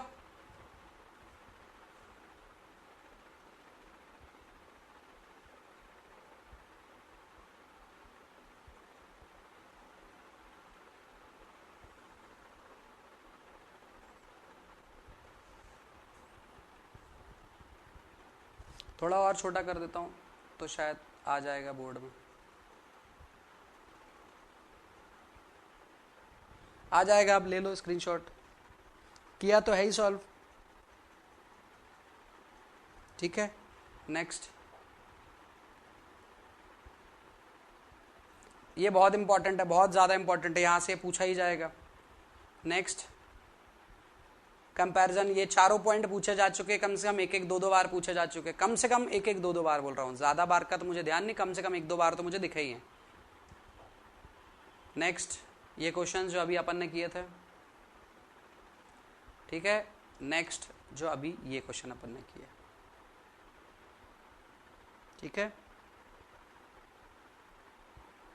चलिए, तो आई होप कि आज का आपको सेशन समझ में आएगा, मजा आया होगा, है ना। कल अपन स्टार्ट करेंगे फ्लेंज बीम का पार्ट।